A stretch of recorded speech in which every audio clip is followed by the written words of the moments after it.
Okay, so einen schönen guten Abend an alle. I welcome all of you to the third lecture of the online guest lecture series on Franz Kafka that's being organized by the Global Languages Center, Gandhinagar Global University. When we met the last time, we heard Dr. Anu Pandey speak on Kafka's zoopoetics, drawing examples from Kafka's stories such as The Metamorphosis, A Report to an Academy, Investigations of a Dog, Josephine, the Singer and Mouse Folk, and a little fable. Dr. Pandey illustrated how Kafka's human-animal diagesis revolves around species transition and species fluidity, which is achieved through re-animalizing language that traditionally represents an anthropomorphic worldview. Kafka's liminal creatures, we learned, exhibit an in-betweenness of the human-animal hybrid or the animal, to convey that species is fundamentally a social construct. We saw how Kafka undermines the human-animal binary and presents to us what Donna Haraway calls the material semiotic knot. So an understanding of the animal that defies both biologism and allegorization alike. Today's lecture is in many ways a continuation of the discussion that we began last time, as we will take a closer look at one of Kafka's animal stories, namely Ein Bericht für die Akademie, or A Report to an Academy. We have all witnessed so far how elusive and paradoxical Kafka's writings can be, predominantly characterized by spaces that remain largely undefined and yet are felt so intensely. Characters that defy monolithic identities, situations that are dreamlike, problems that remain open-ended and yearn for a closure. Walter Benjamin speaks of Kafka's allegorical gesturality. Although the gestures can be read immediately, the signifying gestures to which they refer cannot, and making Kafka's language opaque. Therefore, Kafka's style of presenting his thoughts is unique and hence challenging for anyone who seeks to translocate Kafka's prose into another medium. In his essay titled Kafka's Anti-Theatrical Gestures, Martin Buchner calls Kafka's prose anti-theatrical. He says, and I quote, Kafka relates to the stage through a resistance to the theater. Resistance to the theater. And it is against this resistance that directors have sought to turn his texts into theatrical performance. To give us an insight into questions related to the performability of Kafka's texts, and especially the text, A Report to an Academy, we have amongst us VAIBHAV ABNAVE, who is a filmmaker and an independent researcher. ABNAVE's research interests lie at the intersection of politics, history, and philosophy. Through his films, he explores the intersection of theater and cinema, documentary and fiction. He has taught courses in international politics, documentary filmmaking, and theater studies at various educational institutes, including the Central University of Gujarat, the Flame University Pune, the National Institute of Design, and the Symbiosis Institute of Mass Communication. His films Blur, 2008, Monologue, 2013, have been shown at various international film festivals. Today, he will tell us about his latest docu-fiction feature titled, I'm Only Making a Report. Over to you, VAIBHAV. Thank you, Professor Shruti, for this generous introduction and for inviting me to talk in this series. And I also apologize that I could not attend the first two lectures, though they were of a great interest to me and a great significance to what I'm going to today attempt to speak about.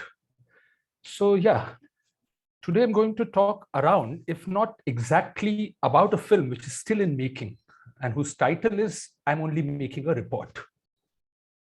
Now, this is a line from Kafka's text Report to Academy, a text which provides a spine to this film. Let me at the outset accept the sheer inadequacy of this mode, conceptual discursive mode, to talk about a film through which we are attempting to transmit a thought in a sensual or a sensible manner through senses, in an experiential manner. So the inadequacy is felt even more when you yourself are involved in the making of the film and no one in the audiences so far has seen it because it's not yet complete. So whatever you're going to say or I'm going to say will have a bearing on the viewing experience, that it could either ruin the viewing experience or worst, it might dissuade them from watching the film. So I'm taking the risk. So this invitation has thrown up a challenge before me, that how to use this conceptual mode to create a desire among the listeners to watch the film. So let me take up this challenge, not knowing whether I'll succeed. Now, before I get into the conceptual mode, let me start with a story. So a story of coincidences, chance encounters, and then attempts to seize this chance into a film form. So it begins in 2016 in Pune. One afternoon, a friend of mine, Zamir Kambe, who also happens to be a student of German studies, he invited me to watch a rehearsal of a solo which he was directing at that point. And we went there, and the solo was being performed by an actor whom I had not seen before. The solo was in Marathi, but it was a translation of a German text. And I was absolutely mesmerized to see the solo. It went on for almost 45-50 minutes. And I was actually the only one apart from Anushka in the audience. So it was a very intimate kind of an experience. Now, it was my first encounter with this Kafka text, particular text, which I had not read before. So as you said, it's an encounter with a literary text to a theatrical mode, which in some sense apparently lends itself to theater, but at another level interrupts this theatricality in a very peculiar way. So, but due to the intimacy of the rehearsal space where I was among the very few, the theatrical experience actually turned into something closer to a solitary reading-like experience. And there, for the first time, I actually got a sense of this text. So it would be good at this point for me to give a quick summary of the text as I experienced at that point and had left deep impression on me. And especially it would be useful for those who may not have read the text, though I doubt hardly anyone in the audience would be like so. So as we know that it's actually a story of becoming human of an ape in a very simple terms. But this creature, who has once been an ape, is presenting a first-person report to the distinguished members of the academy about his journey so far, how as an ape he was wounded and captured during the hunting expedition, and then after being captured was named Red Peter, was put in a cage, so after that he tried very hard to find a way out. But when he realized that there was no way out for an ape, Red Peter calmly decided that he would no longer be an ape, but would instead learn to imitate humans, decide to imitate humans so that he could find a way out. And then he imitated so-called civilized human activities, gestures such as smoking a pipe, drinking wine, and so on. And while being drunk once, unexpectedly he crossed a threshold and uttered first word, hello. And thus, without realizing, broke into human community. The animal intensity of his voice got infected with the taste of signifier. He instantly became a star, a celebrity, an object of astonishment for the so-called humans. Look, he is talking. And since then, he intensified his learning and reached a point where he could get an invitation by the honored members of the academy, in front of whom he would merely present a report of becoming human of an erstwhile ape. So this is like a quick summary, so to say. Now cut to 2018 Gandhinagar. Now between these 2 years, I kept on thinking of this performance I saw. I kept on mentioning it, talking about the others. But at that point, it didn't occur to me that it could be a subject of a film, though it had a powerful impact. Now, in 2018 Gandhinagar, some of us had organized a workshop around Soumyabrata Chaudhary's book, Ambedkar and Other Immortals, in which Zamir was again participating.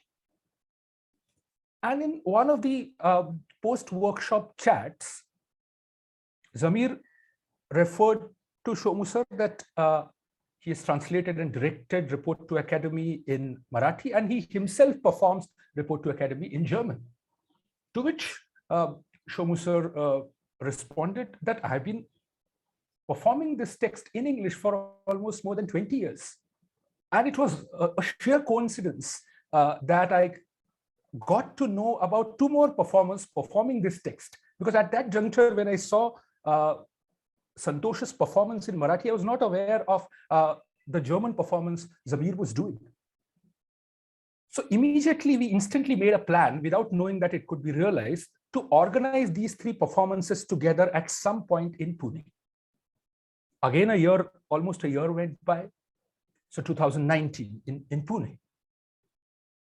We planned almost a workshop around these three performances. And in that workshop, a lot of things were happening. So there were lectures, demonstrations, discussion sessions on politics, on theater, philosophy, cinema, music. It went on for almost a week. And on the concluding day, these three actors were going to perform these three performances or three versions, so to say, of Kafka's Report to Academy in three languages, one after the other. That was the plan. So a little before the workshop began, the three actors met, interacted, rehearsed together, and so on and so forth. And in the anticipation of the workshop, I started thinking about a concept note for a film, that why not at least document it? What will come out of it, I was not aware of. So in order to articulate to myself and to those who were going to shoot it for the cameraman, I drafted a short concept note. Now, before telling what was in that concept note, as an aside, I need to tell why, in fact, I smelt the film in this material. Of course, I'd previously seen a few iconic films based on Kafka's works, Orson Welles' Trial, or Soderbergh's Kafka and others, and had admired their intensive or inventive use of expressionist noir style to provide a cinematic form to Kafka's labyrinthian world, so to say. But in this case, I was not drawn to Kafka's text per se as my beginning point, or the cinematic challenge it would pose, but to the possibility of filming three actors performing a text in three languages, whose author happened to be Kafka. So at this point of conceptualization, Kafka was kind of incidental to the project. And to begin with, the project excited me because it seemed more like a continuation of what I've been trying to do in my previous films, that is to explore the intersection of A, documentary and fiction, and B, theater and cinema. Now, coming from theater, the raw, open-ended and vulnerable space opened up during the process of improvisation fascinates me. Improvisations and rehearsals expose that liminal, imperceptible, oscillating space between being an actor and becoming the character, which I like to cinematically dwell upon.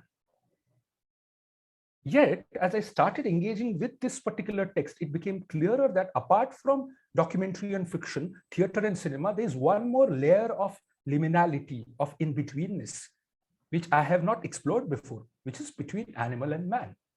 And little did I know at that point that this in-betweenness, this liminal space between animal and man, would also throw a new light upon the space between documentary and fiction, theater and cinema. So while putting the concept note together, I stumbled upon a short para by Nietzsche. What is the ape to man? A laughing stock or a painful embarrassment? And man shall be just that for the overman, the Übermensch, a laughing stock or a painful embarrassment. Man is a rope tied between beast and overman, a rope over an abyss, a dangerous across, a dangerous on the way, a dangerous looking back, a dangerous shuddering and stopping. What is great in man is that he's a bridge and not an end. And this quote eventually found a place in the film too, but it had such a deeper impact on the conceptualization that it became immediately clear that this film we were about to shoot is going to be about that space lying between actor, character, theater, cinema, and also animal man. Now, shooting happened quickly over a week and a half, but the editing kept getting postponed over the next few months. And eventually with the pandemic, the film almost temporarily got shelved until the end of 2020. Now, between the end of 2020 and where we are today in 2022, we were consistently reviewing the footage, making notes about possible narrative structure, trying out different combinations, making different cuts, showing them to friends, getting feedback, so on and so forth. Now I'm going to turn towards the notes which were precisely accumulated during this process of 2 years. So now let me gradually shift from the storytelling mode to a conceptual mode. Now let's go back to the title of today's talk. As I said, the first part of the title, I am only making a report, is a line from Kafka's Report to Academy. During the edit, it became clear that Kafka is using the word report in a literal sense. So when you start literally reporting that line, which an erstwhile ape had to follow, not cross, but to follow, to enter the world of humans, then at one point you reach a void point, a black hole, which can't be reported. And in case of Red Peter, it is this unexpected first utterance, hello, which cannot be causally traced back to intoxication by wine, or to any conscious, willful attempt on the part of Red Peter to imitate either. But this hello comes out unconsciously as a slippage. Literally, it comes out of nowhere, out of an abyss. And Kafka is reporting nothing but this abyss, this nowhere, which exists yet cannot be fully accounted for. Kafka is reporting that which can't be fully reported. And we realized, isn't that the point of any report, any documentation or any documentary? To report that very point which can't be reported. In other words, the point from which something like fiction emerges. Yet fiction in Kafka's Report to Academy is not fantastic, metaphorical, or allegorical, as you said at the beginning, but it is literal. So when one pushes any report to its literal limits, fiction emerges. And yet this fiction is not a crossover from reporting to fiction or documentary to fiction, but to expose that point, void point, abyss at the very heart of the act of reporting or documenting itself. The point at which documentary passes into fiction. And once this became clear, we knew the title of our film. Till then, we were titling it as Three Monkey Men. But when we realized this point about documenting as basically reporting that void point, we immediately picked up that line from Kafka as a title. I'm only making a report. So it no longer remained the line from the text then on, but became actually the guiding thread for constructing the narrative of the film itself. A film in which we could literally attempt to report this oscillation between documentary and fiction. And yet, as we were constructing the narrative, it became clear that it is not an oscillation between two stable pre-given points called documentary and fiction, but an oscillation between documenting as fictionalizing and fictionalizing as documenting, a kind of short circuiting. Now, this brings me to the second part of the title, where I use the term oscillation, notes on oscillation between animal, man, and theater cinema with Franz Kafka. Though we know that oscillation is a common word, and in a commonsensical way, we use it. So we have some pre-understanding of it. But for our present purpose, I think it would be better for me to define precisely how I intend to use oscillation as a concept word. So I define oscillation as a movement between any 2 points without telos, endpoint, or even halting point. It is ceaseless, almost pendulum-like, yet this pendulum-like movement exposes a peculiar relation between these 2 points, that these 2 points can neither be fully separated from one another, not entirely merged into one another. So to use Gladendola's powerful formulation from Voice and Nothing More, oscillation produces a peculiar curved space where one point passes into the other. This is from a chapter called Kafka's Voices. So where he argues that in Kafka's fiction, where he uses animals as device, he produces this curved space. where one point passes into another, where these points can neither be opposed nor collapsed into each other. They are neither two nor one. Oscillation exposes the split which at once separates and conjoins these 2 points, between which the movement happens. Now, while constructing the narrative during the edit, it became clear that at a general level, the film is oscillating between documentary and fiction, while at a concrete level, the oscillation is between animal, man, theater, and cinema. So let me first discuss the oscillation between animal and man. Now, while shooting the rehearsals and performances, it became immediately clear that each of the actors are not only performing the Kafka texts in 3 different languages, but their performances are also 3 distinct variations on this animal-man oscillation. Not only were their acting styles different, but their interpretation of Kafka's text was very distinct from each other.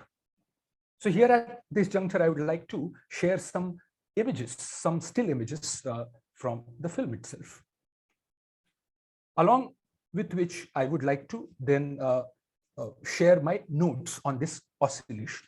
So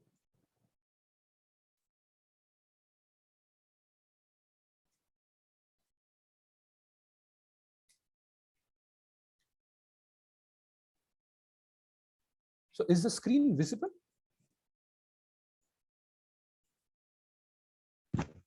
Yes, sir. Yes. Okay.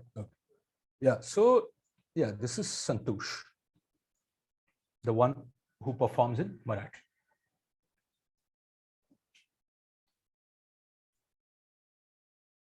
Now, these photographs are taken during rehearsals, during performances, at various points. So now, to use the analytical distinctions formulated by the actors themselves during the shooting process, one could say that Santosh was attempting to retrospectively recreate the life world of the ape, from the point of his capture by the hunting expedition through the restless, ceaseless attempts of finding an escape from the cage, up to the point where he's already a celebrity presenting a report.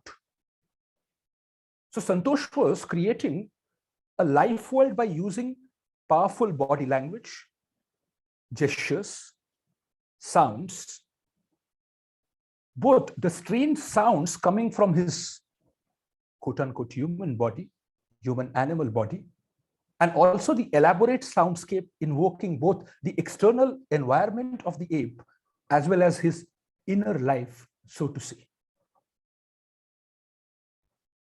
In Santosh's performance, which was the longest in duration, almost around an hour, one experienced both the agony, the pain the ape had to endure, but also the agile playfulness of the ape.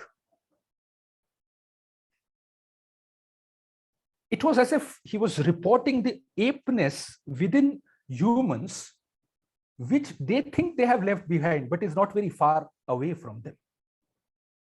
So he was trying to imitate the ape behavior, ape gestures, ape sounds as closely as possible,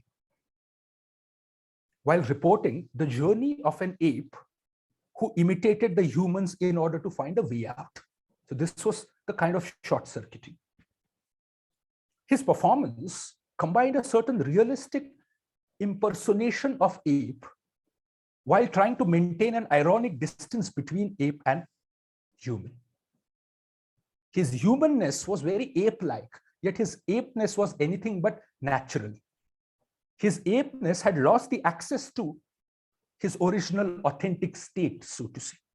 As Red Peter says in the text, howsoever he wished and tried, he could not get through that void from which he came.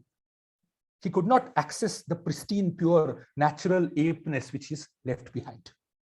So his apeness was, in some sense, forever, irreversibly infected by human speech, by signifier, by language. And yet his language could not be fully disciplined or civilized to erase the trace of apeness. The creature that Santosh was impersonating was neither an ape nor a human. And the journey undertaken by this creature was neither linear, progressive, evolutionary, moving towards some telos, nor it was reversible either.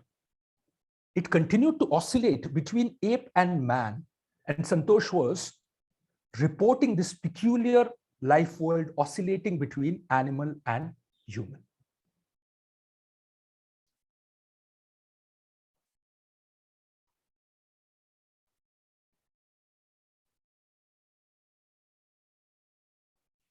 Now, though the text Santosh was performing was being co-translated by Zamir, who also was directing Santosh, Zamir's Red Peter was very different than Santosh. Zamir's Red Peter was speaking like an academician, a professor who once upon a time happened to be an ape, but has since then moved on and is reporting his journey from a distance, like telling a story.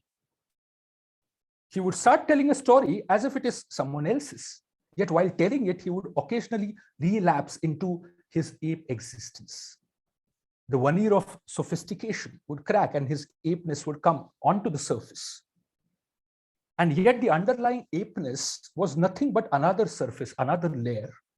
If one were to peel this layer, like peeling an onion, one would be exposed to a void, an abyss. Zamir's Red Peter was just reporting this abyssal wound. Now, this whole persona of an academic may temporarily try to hide this abyssal wound. But as he starts telling the story, pretending as if he's moved on, his report would invariably stumble upon this wound, which marks every human animal, even the ones in the audience.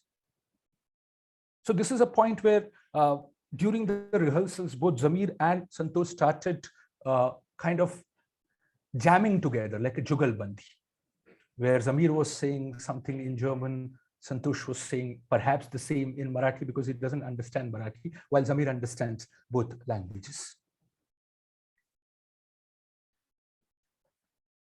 Yet, as Shaumivrata Chaudhary observed during the rehearsal and the shooting process, Zamir was reporting with a certain ease, that Zamir's performance was a report with a certain ease, with a certain lightness.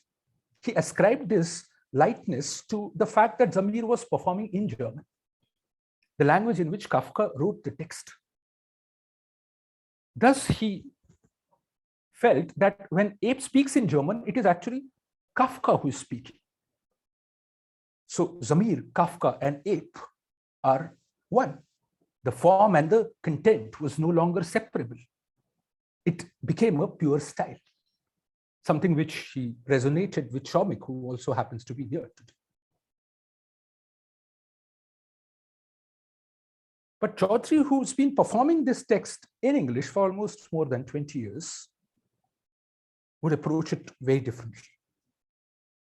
In fact, while sharing his notes during the rehearsals, he said that since his very first reading,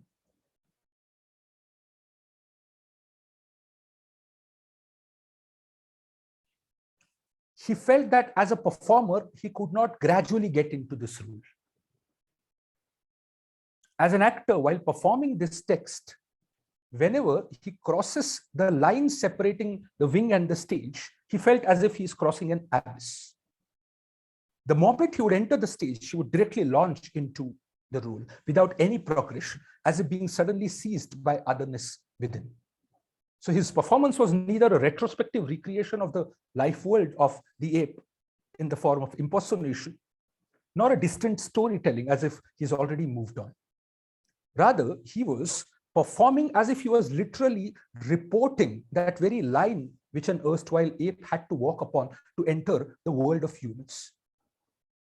Yet this line was pure in-betweenness, because one could not go back to the original apeness while the process of becoming human seemed endless.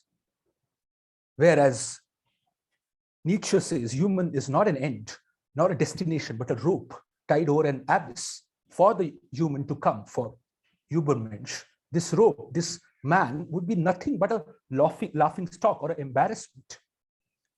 Now, watching Chaudhary report this line, one could not but experience the ridiculousness, the absurdity of the evolutionary narrative, the pride we take in having overcome the animality, having left it behind to become cultured, civilized, modern, etc. While reporting this line, Chaudhary exposes the brutal, pervasive violence in this endless process of becoming human. And yet there is nothing to go back to, no pristine, pure, original, authentic nature or animality to return to. In Chaudhary's performance, the simmering traces of animality would suddenly erupt as aggression, as competitiveness, as nothing but violence that has constituted our fractured human-animal existence.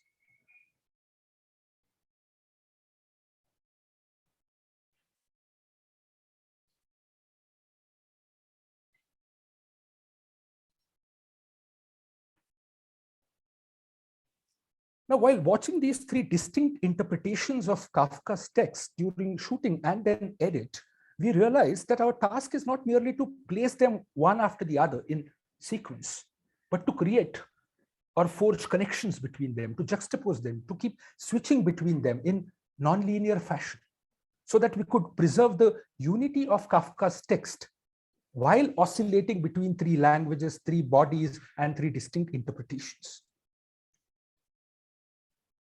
We decided that mostly it would be like a baton passing. So one actor would take us till a certain point in the text, the other actor would pick up from there. Yet at times we would repeat the same part of the text by juxtaposing different interpretations of each of the three actors.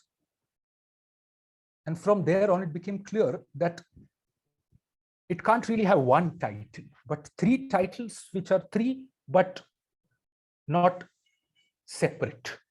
So one splitting into these three languages. But what was splitting cannot simply be ascribed to the German language as such. Even if Kafka was writing in German, we realized that perhaps the text has a certain language, which is not just a natural language, but it is a writing at the level of thought. And for that, at a certain point in the edit, we thought of using a series of paintings which would signpost or punctuate the key moments in the text, as if it is a certain kind of a picture writing at the edge of abstraction and concreteness. So this is right now from the title frame, and it is one of the details of the painting which is being used here for the purpose of titles. So it's a series of 11 paintings which signposts the crucial moments and which come in the film as standing for Kafka's text.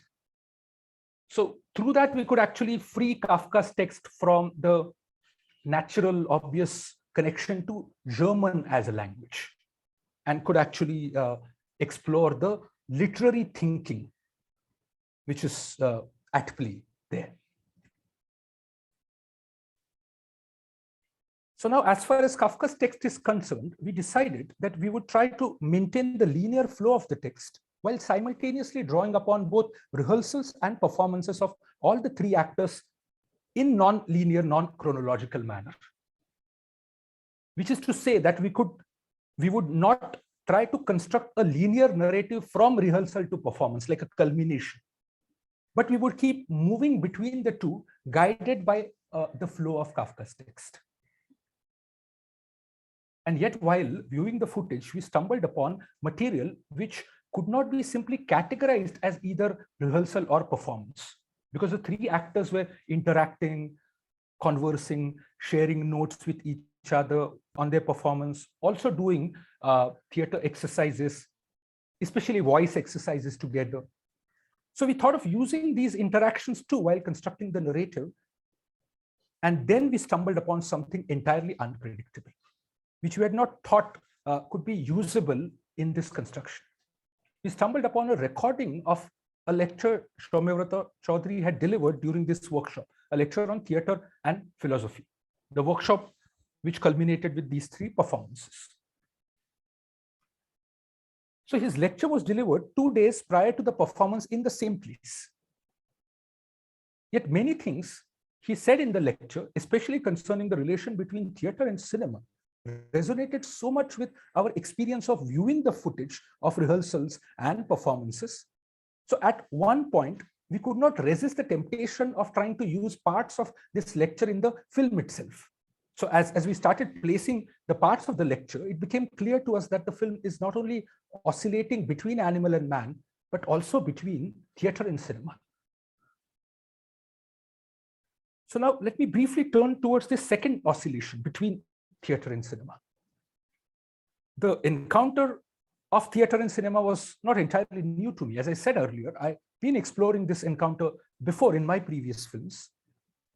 Through these explorations, it had become clear that the relation between theatre and cinema is much more than merely recording or filming theatre.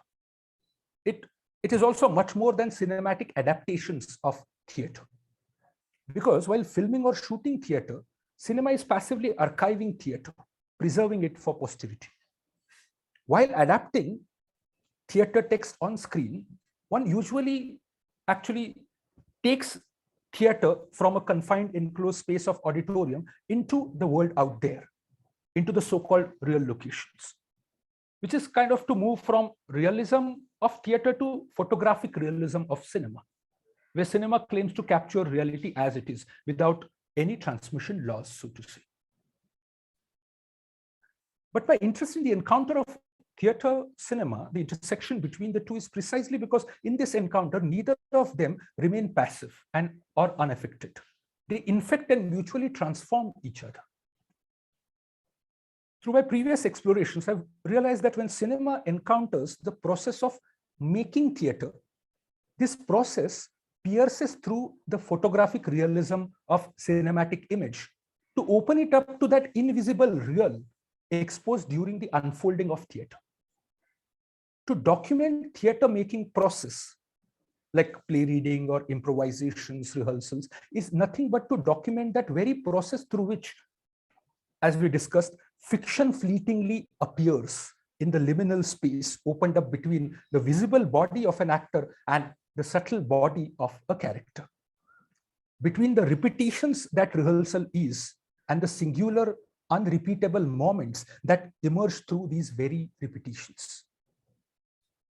So in my first film, Blur, made in 2008, I tried avoiding the usual issue-based social realist approach to represent the lives of HIV-affected people. Instead, I tried to approach certain generic situations in the lives of HIV-affected people concerning the sensitive question of disclosure between husband, wife, parent, children, and so on, through improvising these situations with actors in a workshop setting, to think and traverse through the apparent and violent dead ends one tend to encounter in the case of real-life disclosures.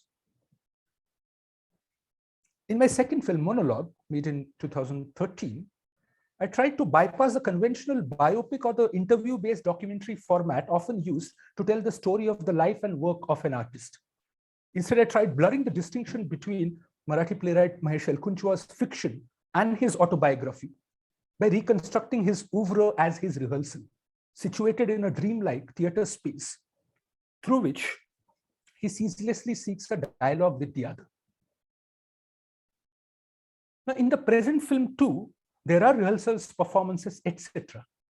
Yet while using excerpts from Chaudhary's lecture, mostly on the soundtrack as a voiceover, I stumbled upon something else about the relation between theatre and cinema, which is the question of absence and presence. Now, theatrical performance requires a bodily presence of the audience, without which it would merely be a tech rehearsal or a run-through. Theatre emerges through the encounter of bodies in here and now. And this I'm paraphrasing from parts of the lectures of Professor Chaudhary, which we've used in film. Now, while cinema does not presuppose the physical presence, the actual encounter with living bodies, the projection of a film would not be affected by an empty auditorium, while theatrical performance surely would get affected by it. Audiences' bodily presence, their size, applause, laughter, silence, ringing of cell phones, every little thing actually affects the ongoing theatrical performance. While in cinema, the presence of an audience in the auditorium is like a presence of a thief, of a voyeur, as Professor Chaudhary says, who is almost secretly watching something being projected on the screen while quietly subtracting his physical presence from it, because his physical presence is not needed for what is going on. It could go on otherwise. So applause or laughter may infect the collective viewing experience, but cannot affect what is going on the screen. Surely many of us who've been teaching online during past couple of years have experienced that online teaching is almost like cinema, while offline teaching is like a theater. Anyway, when we started using excerpts from Chaudhary's lecture as voiceover in the film, we started experiencing this peculiar oscillation between absence and presence. I can't demonstrate it here, for which obviously you would have to see the film, but I can surely describe this experience in some ways. While watching edited versions of the film being projected on a wall in our living room, one started experiencing that the theater one is watching on screen is no longer present. Once being filmed, its presence is turned into an absence. Yet there is something on the screen. What is that? The film, which is being projected, does not assert its presence in here and now like theater does, nor does it require your actual presence as an audience. You could be absent and yet the projection would go on. Yet when you're encountering cinematic image on the screen, it felt as if theater, in its absence, is infecting cinema with a certain presence. It is endowing cinema with a certain presence which it does not otherwise have. This is a precise oscillation between the absence and presence we started experiencing. So the question one would start asking oneself is, what kind of presence this is when theater encounters cinema? An absent presence? What are exactly you watching? An absent presence or a present absence? And when theater in its physical absence encounters and infects cinema, it makes us see that in its absence, cinema is present. Cinema is nothing but the very presence of an absence. But this present absence can only be seen in the light of theater. So this oscillation between theater and cinema makes us see that if cinema is a present absence, then theater captured on cinema forever remains an absent presence. And with this, we in fact did a little experiment of showing the film to the actors at a certain point when Professor Chaudhary was visiting Pune. We recorded the screening, we recorded the post-screening discussion as well, which we see here, where almost after a gap of 2.5 years, 3 actors have kind of come together. And reflecting upon the film, which was shot 2.5 years ago, and we included this entire experience of viewing in the film itself as the framing of the narrator. So we actually begin at a point where these 3 actors are sitting, the projection begins, and then the film begins, and we again return to this ground zero of the viewing as a kind of viewing of the film as that theatrical presence, where one situates the viewer in time and space, in a concrete time and space, to capture this second layer of oscillation between kind of theater and cinema. This oscillation, this dialectic between absence and presence is especially so crucial, we felt, in today's world of metaverse, saturated by images, where we tend to take virtual as actual, images as real, and absence as presence. in such a situation, we felt that Kafka, through his deeper insights into liminality of existence, pointed way towards this oscillation between theater and cinema as a dialectic, as oscillation between absence and presence. I, of course, know all of this sounds too conceptual, too opaque, too complicated in this discursive mode.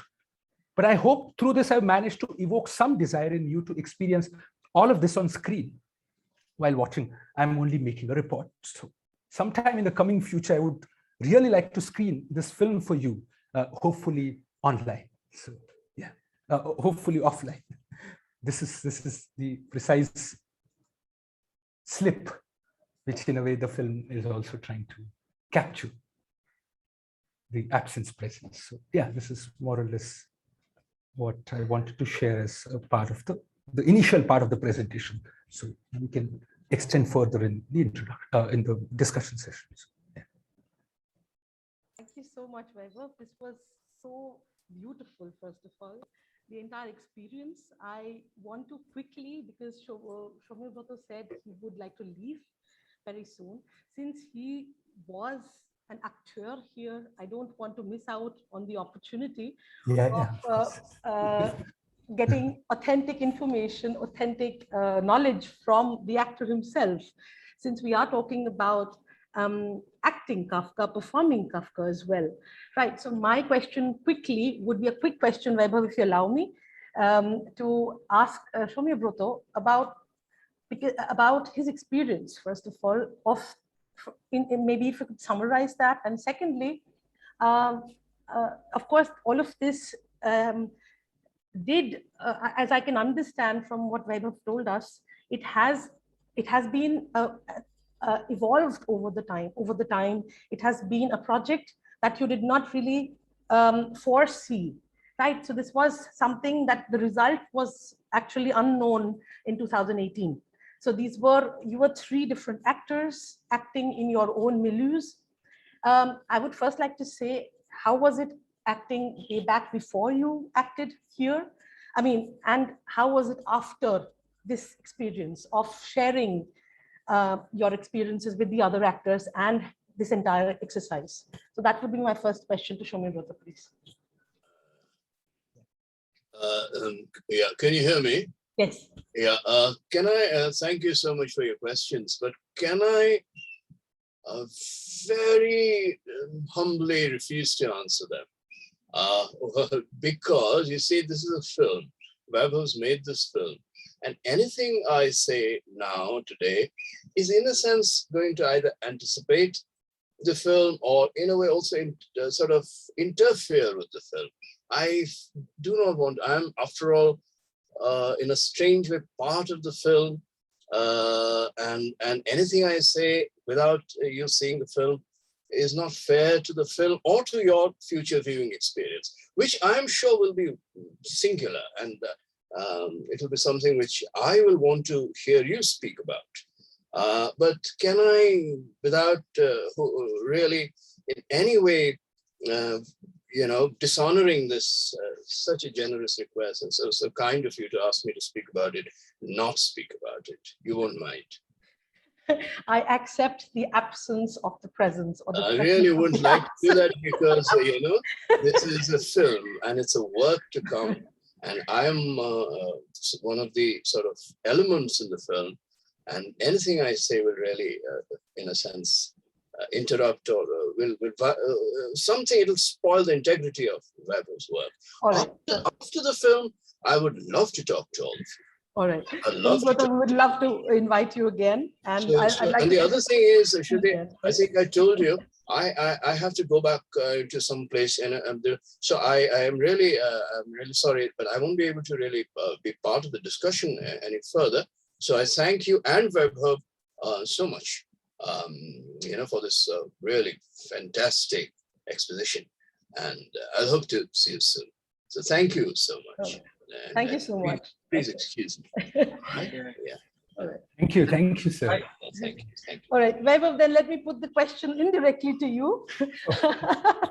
Shoumik is also leading. Yeah. No, I just want to congratulate Vaibhav that you have finally made this film. It was such a dream project of yours, and I'm really looking forward to seeing the film, and we'll of course discuss a lot of things have to be discussed. We'll definitely do that.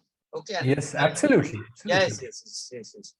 And Shomik is also one of the actors in the film, in a sense that. Am in I? fact, yeah. So in fact, the film opens with Shomik. Oh God! So, but great thing, right? It's really nice to know that you have finally made this, and I'm really looking forward. Okay, and we'll discuss these things that you propose. It's a very interesting and things we have already discussed. Things we have been discussing this problem, particularly with the Kafka's text relation.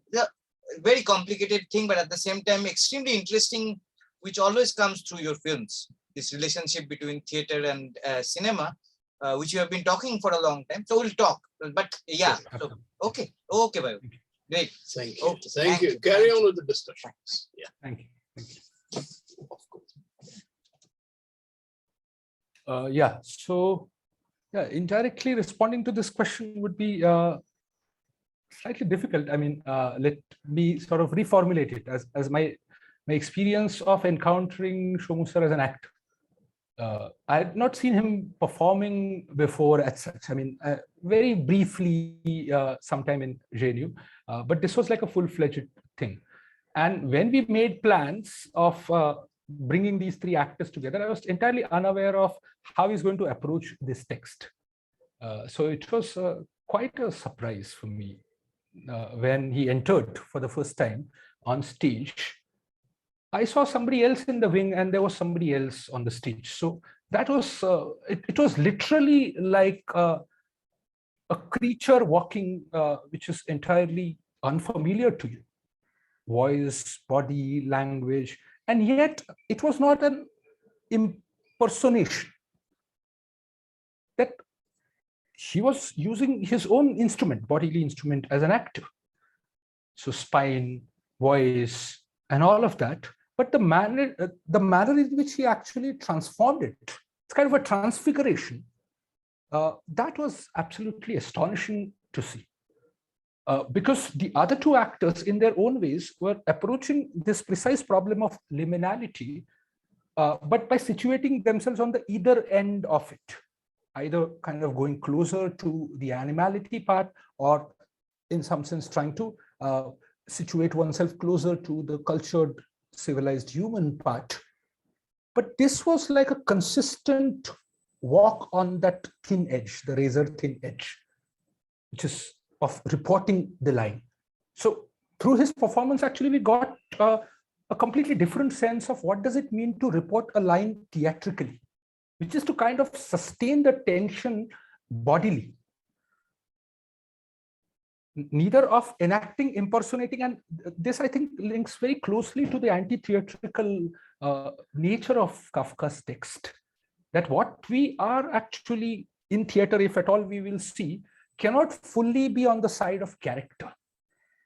So the actor-character distinction as such is already complicated with this human-animal problem or animal as a device. And here I'm specifically talking about the text which uses animal device. Not, of course, all of Kafka's texts use that, but at least these texts offer a very specific challenge to theatricality. And I felt that Shomu sir was actually approaching that challenge in an absolutely unexpected way, which is how to carry liminality on stage. Like how to provide a theatrical duration to this oscillation. The second question, I don't think he has performed the piece again after we shot or did the performances. So perhaps it would be now interesting to see that how would he approach it and so on. But yeah, this is kind of a brief response. Thank you so much. I'd like to request everyone to please share your observations, questions. Right.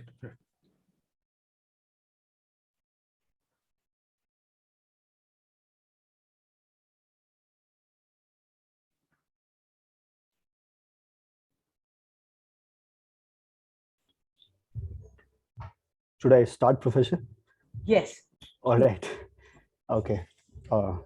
Hello, Vaibhav. Thank you very much for this transdisciplinary and transmediatic approach to Kafka, with its inherent themes of adaptation, translation, intermediation, in-betweens, as Kafka's text does not lend themselves to a dominant singular medium, and one is always faced with the great question of the medium which one would choose to study Kafka.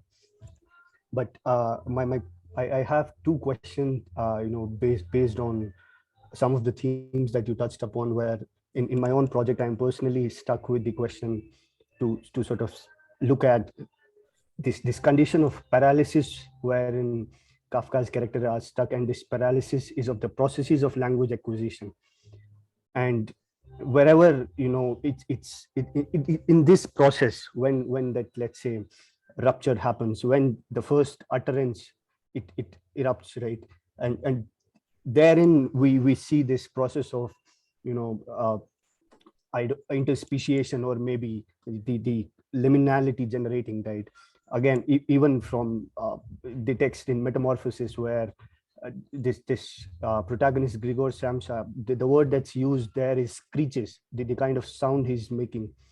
To sort of instantiate it further, I'm currently traveling in a small village where I see people from across the country talking in, of course, different languages, and also international tourists talking to the same dog, and it understands what they're saying in all the languages. And I often wonder if one day this dog would speak up, what that language would be, because everybody is talking to the dog in their own languages, and they feel as if it responds, it understands, right?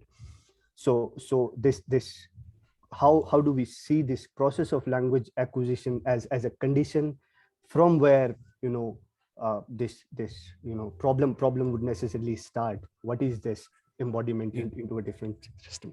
And just attached to that, I want to say, I want to elaborate further on this, that the moment there is an utterance, hello, in this case, in this story, a report to an academy, there begins the question of archive, as opposed to ahistoricality of the characters who do not speak, or of the species who do not speak. So then how do we see this question of archive related to this? Okay.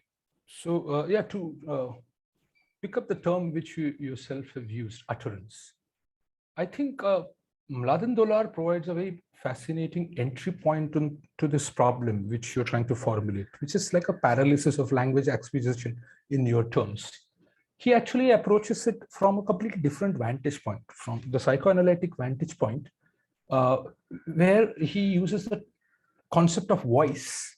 So his entire book, Voice and Nothing More, I don't know whether you've seen it. It has one chapter devoted to Kafka, but the concept of voice is very crucial, because with that, he approaches a very peculiar problem, which, if we start with language as a science system, as a symbolic system, we cannot formulate.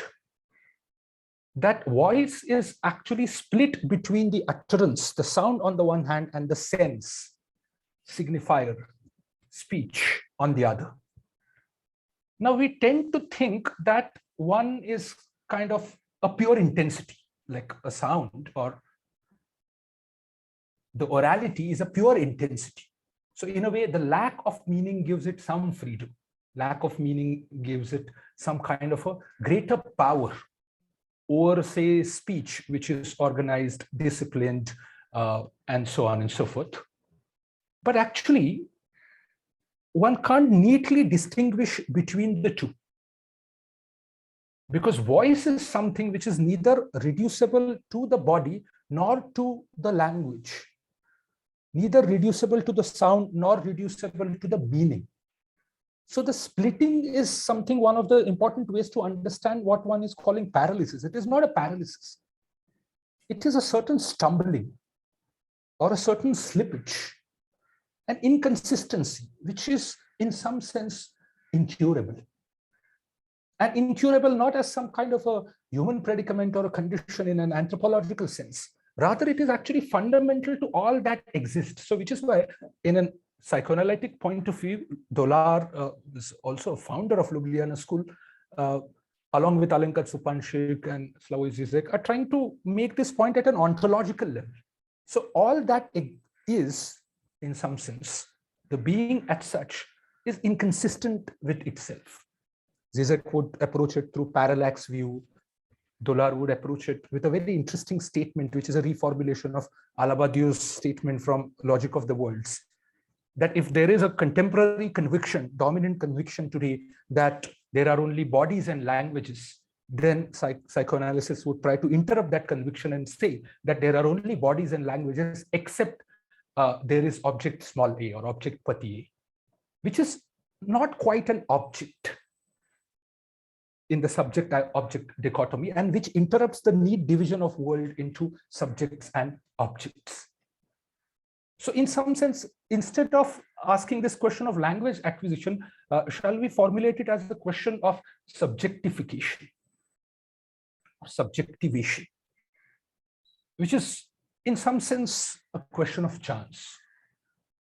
Now, at a general level, one would say, anthropologically speaking, we are always already subjected or subjectivated, which is a certain 0-degree subjectivity one acquires in a biological sense, the human-animal sort of knotting. But at another level, and I believe that you're trying to sort of understand the second point, which is the question of history. That exactly at what point the historical continuum is interrupted and something new begins, which you're calling archive. But actually, if we split this whole problem between history and historicity, which can also include prehistory in some sense. So historicity is actually inauguration of something new, which interrupts the continuum or flow of history, which is inconsistent with the certain expectations, predictions about what can happen. And yet it happens, defying all of that. So one can locate actually the question of chance at both levels, at the level of subjectivation and something happening in history, in a historical situation, let's see. And here one could actually read both psychoanalysis and Alabadiou's proposal together, because Badiou is actually interested in the interruption in a historical situation, what he calls event. So there it's no longer simply a question of equating history with archive. In fact, historicity actually defaults upon any archival conception of history, because event as such does not leave any empirical trace. It can't be demonstrated or proved or something, and yet it is historical. So instead of sort of dichotomizing between history as archive and that which is beyond it in some sense, you can call it memory or something else, it is important to actually dialecticize history itself. That if history is in this world and on the immanent plane, then immanent plane itself is inconsistent with itself. That in every situation, there exists a certain possibility which can interrupt the normal functioning of that situation, like a glitch. Badiou calls it void point and so on. And he demonstrates it mathematically using set theory and so on and so forth. So a certain element which escapes the count and so on. So perhaps I think from there on, from that interruption, really the question begins is that who will be subject to this newness which has come into the world, which can't be fully demonstrated, but which needs to be actualized as a work, as a labor, as a subjective labor, as a process, because this newness does not only belong to this situation or that situation alone, but promises a certain universality. So the question of subject has to be then posed at that level, that who will be the subject of this new universality, this new truth, this new principle, and so on, where one actually actively incorporates in the process of construction of that truth. So something which has happened by chance, you give a retrospective necessity to it. You turn it into your own destiny, but a destiny which does not presuppose any transcendence or God or so on and so forth. So does that kind of respond to this paralysis problem, that it need not be seen as a paralysis actually? Yeah, I mean, this a certain impasse maybe. No, I mean, this is a fantastic response, especially when you say that as an event, it does not have any empirical reality, and then it also opens up the question of atemporality in Kafka, because there are little temporal markers of time. So that makes sense. But Yeah, I mean, this I'll process this again through the recording. But another follow-up question I have is that is the question of the absence of perspective. I am trying to look at some of Kafka's texts through architectural theory and philosophies of space, and I'm struck with this question of the absence of perspective in Kafka, which is very, very central to architectural and art historical debates, and which again is very necessary, and tied to that is the question of the bodily awareness, how aware these characters are of their own bodies, especially because Kafka tells little about their let's say physicality, their corporeality in terms of size, dimensions that can be measured, and basically creating the problem of scale even more complex. So especially in a medium like theater and cinema, which need to have that kind of corporeal presence, a distance between the, let's say, the organization of that space of, let's say, the performance, and the distance between the objects A, B, C. If there are, let's say, 5 objects on the stage, how do you measure that distance? Just to again sort of instantiate it, in Metamorphosis, if the transformation happens on the bed, and it's the bed through which we understand the perspective of the rest of the room and all the objects. So is bed really the origin in that story? Origin in terms of the space, in terms of generating a perspective. So how do you deal with these questions when dealing with mediums in theater and cinema? The last part of the question makes it very concrete about the translation into film and cinema. The first part of the question is pointing towards something else, which is more towards the interpretative part of it, which is about reading Kafka in some sense, even if one is not translating in theater and cinema. But to keep this response brief, because these are elaborate questions and very dense questions, complex questions, and I'm not at all a Kafka scholar to be able to respond to these questions with any sense of authority. But let me just improvise a bit, kind of to extend my earlier response to point towards a possible way of thinking this whole question of space, right? As you pointed out. So in like the absence of perspective. Now, perspective is what? Essentially a point which allows us to look at the space from outside of it, a certain transcendental point, a point from nowhere. And obviously there is no point from nowhere from which the world is available to us as a picture, right? So that kind of a bird's eye perspective, if you refer to perspective by that. Then how exactly the space is organized, the coordinates of the space from there on.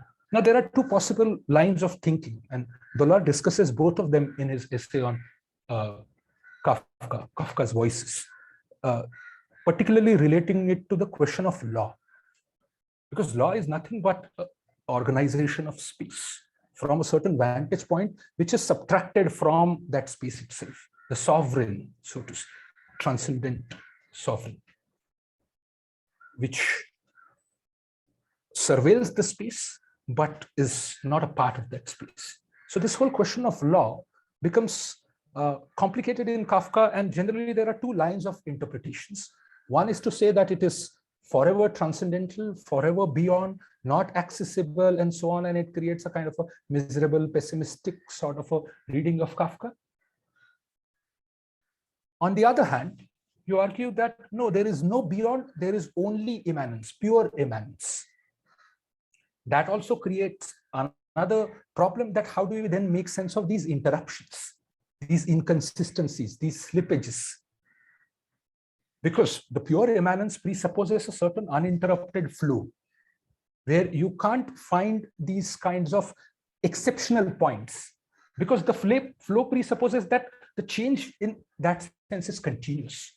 So in that sense, event is dispersed and is granulated and becomes a micro thing, rather than there being any kind of a macro or exceptional interruption as such. Now, Dolar responds to it by saying that it's neither purely transcendent or beyond, nor entirely immanent or entirely kind of situated from within. it is actually between the two. So in some sense, liminality is already a suggestion towards making sense of the spatiotemporality. That at the edge of space and time, one could say this could be situated. And by edge, I mean something which can actually expose itself to the inconsistency at any point. So a certain vulnerable point which can't be localized fully. So your question about the bed, that it is not a question of it being localizable in this place or that place. So in some sense, the entire space of our existence is infected with this interminable contingency. It can erupt where we don't know. And which is why perhaps while doing theater and cinema, this question has to be rigorously pursued, that instead of approaching Kafka in that, through that architectural will, which one sees so predominant in Orson Welles and in even Soderbergh and so on, which is primarily to approach it through the distortion of the space in the expressionist noir manner and so on. It is important to actually approach Kafka in terms of this invisible liminality, which is kind of the atemporal space which can be opened up, which can also dislocate. So at any moment, the space-timelessness is possible. I mean, that is what he is in a way trying to alert us to, that don't take things for granted. Things can topple. You can't expect things to remain as they are, and so on. So, which is why another way of defining event, as the earlier one was following only the temporal register, which is the atemporal point you spoke about, but the atemporal also dislocates space. It creates at least a temporary provisional suspension of spatial coordinates and regime, a certain spacelessness. But of course, after that, again, the spatial coordinates get rearranged, but the trace of that dislocation persists. It can't be fully erased or suppressed. And the minimal trace of that dislocation is dispersed through various objects in Kafka. And voice being one of the objects in this case. That voice does not entirely belong to the body. The body is actually seized by the object A that voice is. So it is not entirely internal nor entirely external. It is situated at the edge of the inner and the outer. So let's say your question about the space is that edge. That perhaps both the reading could also happen at that age, writing, and also its construction in the filmic or theatrical manner by situating oneself on that edge, something like that. Thanks very much, Vaibhav. Thank you very much for these responses. Yeah. We have a question from Anushka. Anushka, would you like to please ask the question, or do you want me to read it? Yes. Well, you can read it out, I think, but he sort of answered it. But yeah, please do read it out. Right. The question is, there has been a tendency to interpret or read Kafka in the context of Jewish mysticism, or as someone voicing the existential angst, which often misses out on the peculiar sense of humor or the modernist gesture in Kafka. Did your experience of making the film give you new insights into Kafka's text, perhaps other texts that you may know, such as the parable, For Them Gazettes, or Before the Law? Okay. Yeah, I'm somewhat aware of this tradition of interpretation you're talking about, though not firsthand. I've read about it in a very famous Mulan Kundera essay from The Art of Novel on Kafka, somewhere behind. But apart from that, of course, it's not the area I know a lot about, like you who've been working in German studies. But the humor part you're saying, or the modernist gesture part, and a certain newer insights into it, and so on. So yes, there is a very interesting discussion of Before the Law in Dollar himself, what we're talking about, that the liberal pretense that law is accessible to everyone that the door of the law is open, that law is there to serve people in some sense, because people are sovereign in the modern political language. And yet the person cannot quite enter that door. So what Kafka does here, and Dola's response is very sharp, kind of pointing at the humor in some sense. Now, what kind of a humor that is, it's a subject of discussion. But what this person does, that by relentlessly waiting and then by even accepting death in some sense, he makes the door close. So in a way, he exposes the liberal pretense of the openness of justice by showing that how superficial this pretense is.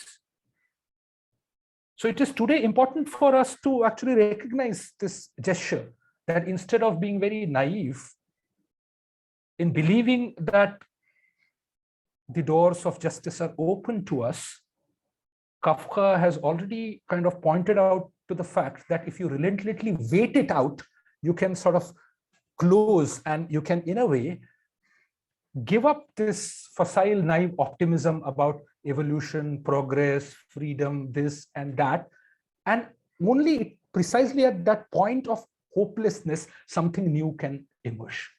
So in a way, pushing the project of modernity to its limits is very crucial to be modern, if that is what we mean by modernism, which is not to accept modernity as some kind of a linear teleological progress evolutionary narrative, but as that which requires a subjective interruption and intervention into the flow to reorient it, to accelerate it.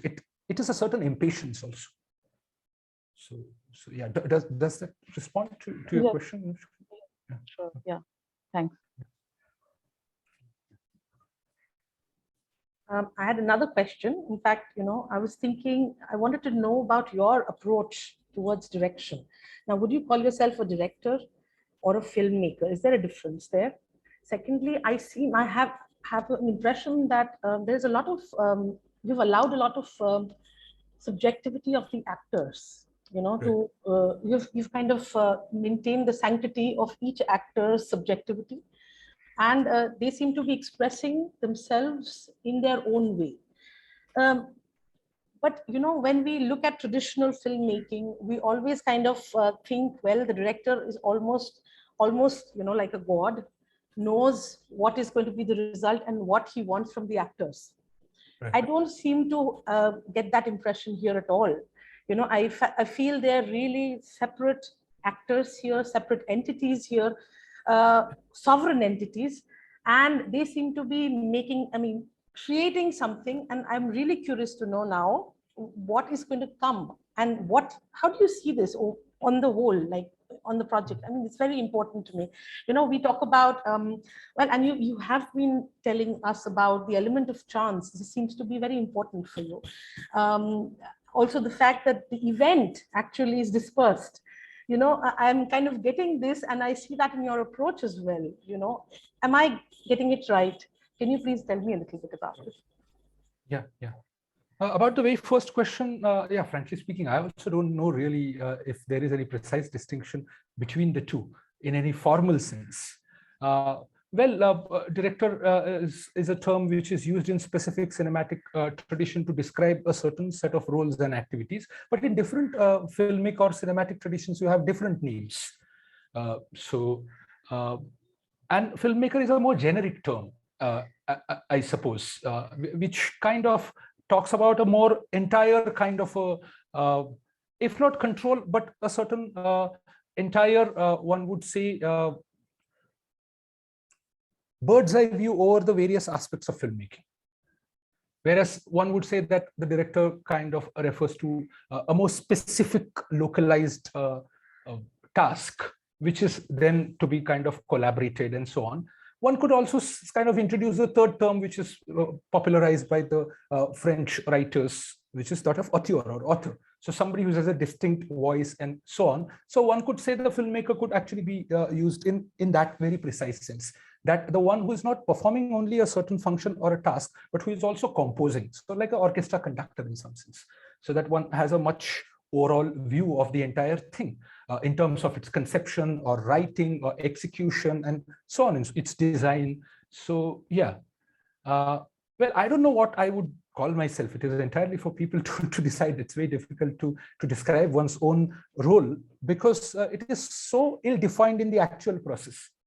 The boundaries are so fuzzy in the actual process that it's only in the credit list, all these functions appear neat and discrete and separate and compartmentalized. It's very difficult to say that in process you can experience this separation.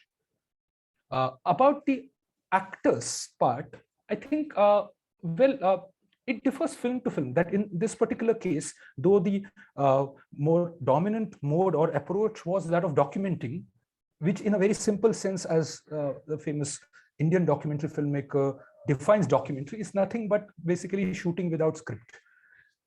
As simple as that. I mean, it's a very working definition. It's not a conceptual, formal, deeper definition or anything. So in that sense, when you're shooting without a script, then of course, actors have a much greater freedom. But it is only deceptive and apparent because the presence of camera does its trick. That as we've seen during the process, that with the presence of camera, some actors would start behaving differently. Either they would get intimidated, they would stop speaking, or some would start speaking more, or some would start kind of over-expressing themselves, kind of performing to the camera, like we say, performing to the gallery. So it's almost like camera being the audience there. And so you see actually the range of these fluctuations, even when the camera is trying to remain as kind of as absent, as unobtrusive, like fly on the wall, it never remains like that. Its presence does something. So then the question is whether to acknowledge what the camera is doing to the actors or to kind of erase it, kind of completely invisibilize it. And I feel that sometimes it is useful to acknowledge it, because only sometimes you can formally acknowledge it, not all the times, because there will come a point where people who are watching will forget that it is shot by a camera for a large chunk of time, which is like willing suspension of disbelief in a theatrical sense. The awareness can't be sustained at every moment while watching the film. That is almost impossible. But then there are certain moments where suddenly that awareness can be kind of foregrounded or can be underlined and so on and so forth. And that's where actually you realize that it's not so much a question of actors' autonomy or sovereignty or their subjectivity and so on, but the precise compositional logic of cinema. That it is actually like a composition, which is, it uses various elements, as Sir himself said, that he is an element in the film. Truly speaking, there are only elements, and cinema sets up relationship between these elements. So there are spaces, objects, colors, music, and elements coming from literature, from drama, theater, and especially the actor's body is a predominant element coming from theater and so on. But what cinema is doing with them is actually it's something entirely singular. It is not using the actors the way they are used in theater, or it is not telling the story the way it is told in literature and so on. So in that sense, it is not in a way claiming itself to be a separate or independent art. But as Alabadiu says, it's like a +1 art. It is an artistic operation on existing classical arts. So in this operation, I think no element can remain purely autonomous. That would be, in some sense, a lie, because there are consistent manipulations. So even the appearance of autonomy is a manipulation. Manipulation in a very formal and a literal sense, I'm saying. Manipulation not at all in the pejorative sense, which is to say there is a formalization, which is you are trying to give a form to it, so that the autonomy becomes visible. If I don't give form to it, the autonomy will not be registered as autonomy. So it is a part of the formal device. So that is one part of it. And second, that in film, there are various moments where we've actually tampered so many things, what actors have done. We've changed their sounds, we've added utterances which they have not said. and we've synced them with their voice and all kinds of things. So the editorial interventions is where the actors are the most vulnerable. Because what part you're going to use, how much they're going to be visible, how much they're going to be audible while somebody else is visible, are all editorial decisions. So in that sense, the autonomy of actors could also be a result of editorial functions or decisions. So yeah. There was one more third question. I forget. No, I think yeah, you have answered those. Yeah, why I asked why director and filmmaker, because a filmmaker would perhaps also look into production, would also look into costume designing, etc. Yeah, and then the distribution itself, right? I mean, you know it better than all of us. I mean, so that's what I meant. And were you only playing just that focused role, or are you also looking into everything else? Right. So perhaps I think that distinction is intelligible or possible only in a very structured production environment, that kind of a neat division of labor, which is more industrial, studio, or today we say corporate. But in a what we call indie, or in that sense a very small scale exercises like this, where there is hardly any budget involved, I think that kind of a neat division of labor does not quite make sense, because everyone is kind of concerned with everything else, and it's a collaborative work in a true sense of the term, including the conception to its dissemination, because it's not even distribution. There are hardly any markets, so one can call it transmission or dissemination by different means. So yeah. Yeah, I mean, that's very interesting for our students as well to know how this works, because it's really a very unique kind of an exercise. And I think it's very important. Oh, yeah, the element of chance. Akshay, thank you. Yeah. Yeah, I think that is a very, very crucial sort of thing one learns, that that chance is not actually antithetical to form or design. That it is not a disruption. It perhaps may interrupt something which you have intended or planned and so on. And plan is a very important word in the history of cinema. A shot is also called as plan. So the emphasis in a cinematic production is towards organization, planning, this, that, almost in a warlike manner. A lot of vocabulary of cinema also comes from war.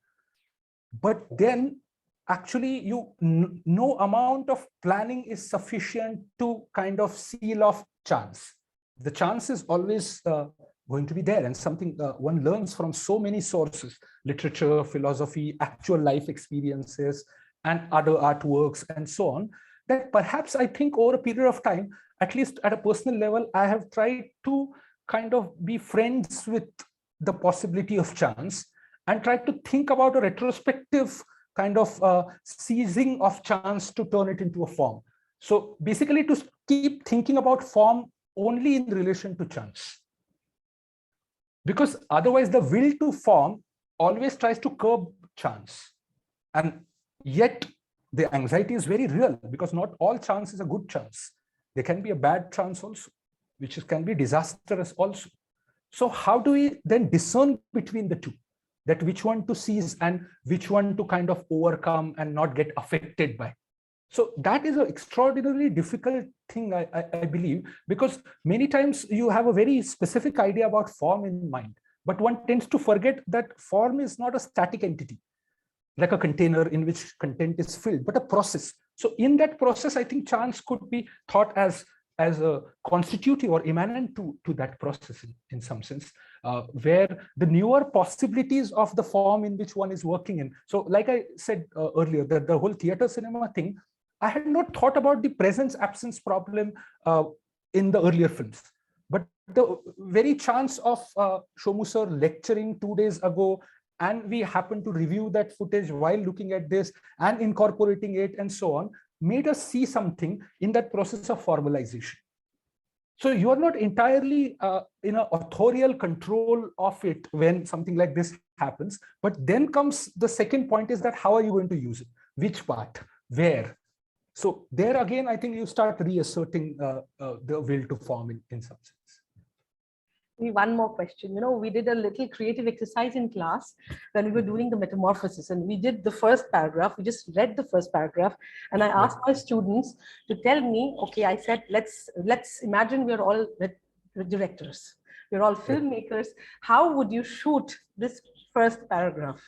And there were such lovely reactions, you know, I mean, and then we watched the movie and there was, you know, it was lovely, you know, so that was, and we watched the movie by the Hungarian filmmaker Sandor Kardos, which is a lovely, it's called Immersive Kafka, which is such a beautiful movie.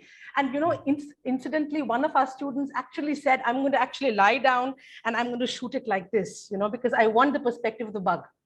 Point of view. Yeah. This is the perspective, the point of view, right? Sorry, the point of view of the bug.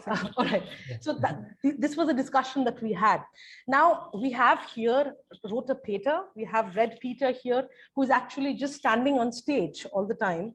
And he's addressing a gathering, well, scientists and academicians, perhaps, the academy, basically, the Hohe Gelehrten. So, and that's how it starts, you know. Did you find any possibilities of innovation here? I see in most of the characters, I mean, the pictures that we saw, that they were mostly standing and looking at something, you know. What were the innovations, the spatial interventions you think of? What were the creative ideas that came to you? That was one question. Secondly, you have worked across languages like Marathi, English, and German. Right now, there are some problems, I mean, while translating also, you know, like, for example, he says, well, sich in die Büsche schlagen, to beat one's way through the bushes. That's been translated, that's how it's been translated into English. You know, that's what Rota Peter says. That's what he did. That was his strategy of actually dealing with this whole situation, that he actually, to beat one's way through the bushes. But that is actually not what it means. It actually means die Flucht ergreifen, entfliehen, entkommen, abhauen, to sneak away. You know, so the very interesting nuances that the original actually has, which the translations don't have. You know, did you also encounter such discussion? Did you have these discussions while you were acting, while the actors were acting, etc.? These are the two questions, please. Sure. Yeah, the first observation which you mentioned about metamorphosis, it's quite fascinating. In fact, it also in some sense responds to Ankur's earlier question about this whole, where do you situate it? What is the topology? So in some sense, point of view is a more classical answer, but today it is no longer a classical answer because it is backed by newer technological innovations like VR, where a certain 360-degree actualization of the point of view logic is becoming possible. Now, of course, on the one hand, it opens up a fascinating range of artistic possibilities, but on the other hand, it actually creates a very serious impasse for cinema. And where I think the theater cinema needs to be again encountered. See, in theater, the minimal separation between the audience and the actor is very crucial. So Peter Brook defines theater as that a person is walking, another person is walking, theater begins. Everything else is in some sense secondary. So script, director, scenography, so on. This spatial separation, which would allow one to see. Now, of course, this spatial separation in theater, or in some sense, many other performing arts have informed the cinematic cultures of last century. So, which is why the place where films are projected, we also call it theater, cinema theaters. And because theater is also a spatial organization of encounter and experience. Now, of course, there are different ways in now the newer scenographic experiments are challenging this separation itself for last almost 40, 50 years or so, that the audience could be sitting all around or actors could be up there and so on and so forth. All kinds of things happen. I'm not going there, but this classical separation still is crucial for theater because in cinema today, I think what is happening is that because one is overstepping this classical separation, which is actually important to maintain the dual character of art, that it is artifice and yet something real. So what Lacan says, the fiction has a structure of truth. So the dialectics between the fiction and the truth, the artifice and the real, is very crucial for this separation. With the 360-degree VR and other, what is happening is that everything is real or everything is virtual. Rancière talks about it in his the book where he discusses the future of image.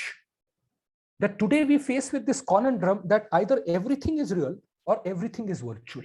The tension between the real and virtual can no longer be sustained by the way images are produced, received, consumed, and so on. So in some sense, the theater cinema encounter is very crucial to bring back this distance, this separation, rather than being seduced by formal innovation. See, the problem with formal innovation is that many times they are not very useful. Many times they can be an obsession of formal innovation. This is another trick actually capitalism plays with us, that it kind of makes us worship everything new and makes us in some sense look down upon everything which is classical old and so on and so forth, which is passé, which is done to death, which is no longer effective, working, and so on. So it actually distorts our relationship with classical. Now, it is important that classical need not simply be blindly revered for what it is. Change has to be accepted. But what happens in capitalism is that I think change in the world is foregrounded and valorized over change of world. So change of world as a structure, the relationship between individuals and social groups, what Marx would call social relations of production, and so on. Because those changes are rare, exceptional, and revolutionary. Whereas change in the world is continuous. That is how Marx uses the term revolution in the second sense, that a revolutionization of mode of production, modernization, a ceaseless, continuous newness, and so on and so forth. So at that level, I feel that I'm slightly wary of the formal innovation as an impetus for work. As in, if the formal innovation produces a new thought rather than a new effect, because the effects are always sensual and sensible, whereas thought is something which is not reducible to senses. So in art, the sensual and the meta-sensual, so to say, if at all one can use that word, because in art, everything is sensual and experiential, but something which gets transmitted, which is not reducible to mere senses in a bodily way, something which is like a thought, but a thought emotion or an affect thought. So Alabadiou calls it like sensing and making sense in art are not separate, that one is sensing and making sense at once. So many times I feel that the formal innovations are purely emphasized upon the sensing part of art, the sensuality, the spectacle part of it, which is in a way exciting, titillating, entertaining, and so on. And this is exactly what in some sense market wants today, that to create newer sensations. So in some sense, metaverse is a great formal innovation of our times, but to what end? To what thought? If it is trying to transmit a thought that the world is virtual, then it forecloses any possibility of its change, because it is continuously changing and changeable and malleable at our will, without any conflict, dialectic, and so on and so forth. So at that level, I feel, and now the third part of your question, that the formal innovation in terms of, because this is a slightly polemical response. I understand you are not coming from there. So I don't mean to say that you are coming from there. You are actually coming from a very curious space of what are the possibilities involved. So I don't mean to sort of respond to that. I'm just talking about a dominant tendency in which formal innovation is talked about. So I'm sorry if it sounds offending at that level. But on the third part of your question, where you're saying that, yeah, what could have been done? Now, this question would have emerged if I had taken the text and started directing myself. I was not participating in the direction process. Rather, all the three performances were already kind of complete when I saw them. Just a bit of re-rehearsing, fine-tuning was happening, which I was merely observing or witnessing. So very rarely I actually participated in any discussion about the choices they are making, the formal choices they're making, or costumes, lights, or anything, because we had assigned ourselves a task of documenting the process, which is a kind of a mode we had decided prior to. So we would not ask them to stage anything for camera. Whatever they're doing, we will kind of move around and shoot.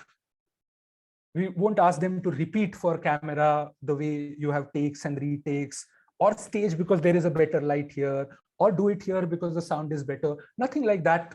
That was already, it's a certain formal choice one makes in that situation.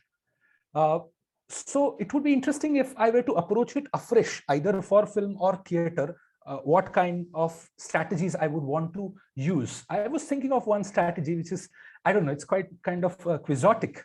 But after watching some of the contemporary films, one is called Holy Motors, or recently we saw a film called In Victoria, where actually monkeys appear.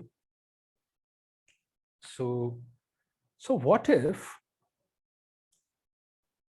we actually create a space where we use a theatrical kind of a space, and I'm talking about cinema, where a theater space or a lecture hall, a demonstration hall is there, where on both sides you have apes.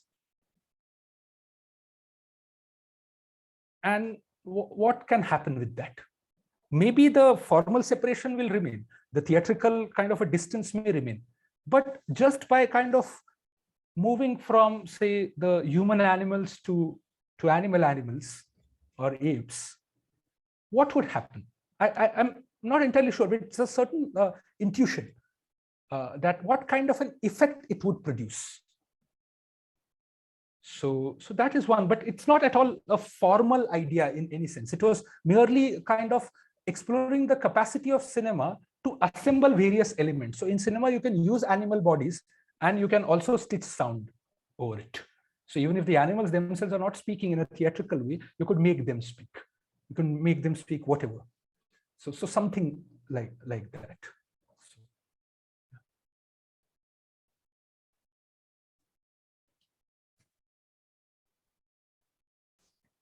Yes. Are there any other questions or observations, please?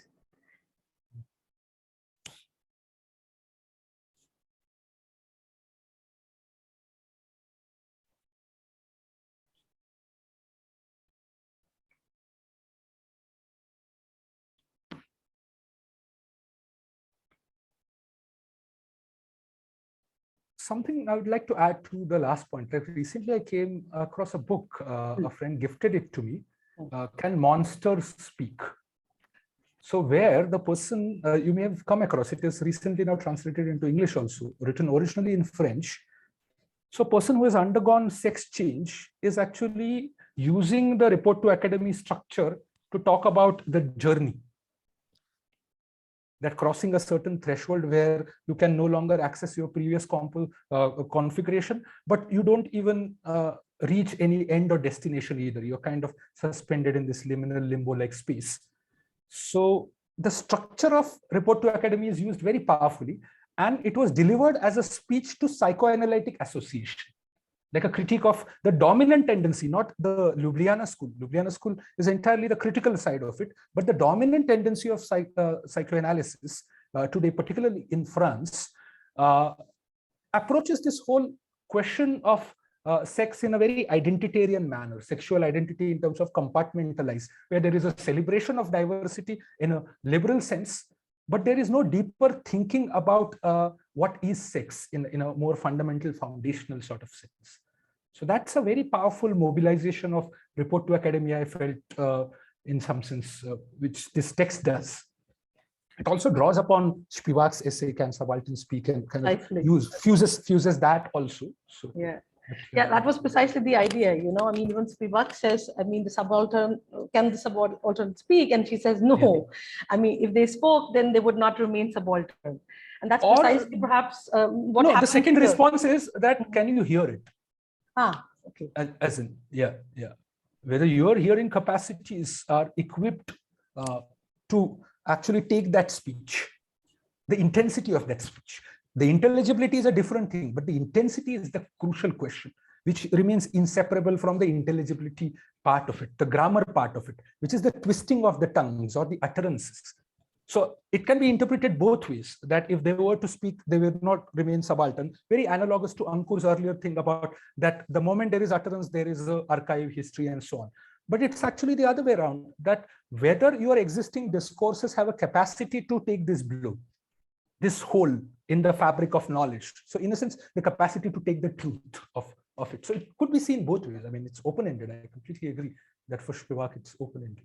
Yeah. That's very interesting. I mean, of course, there are, I mean, if you look at the character of Peter, and you also spoke about, about the liminality, and we also spoke about it in the last session, where Anu also mentioned how not just the animal is turning into human, but also how the human is turning into the animal.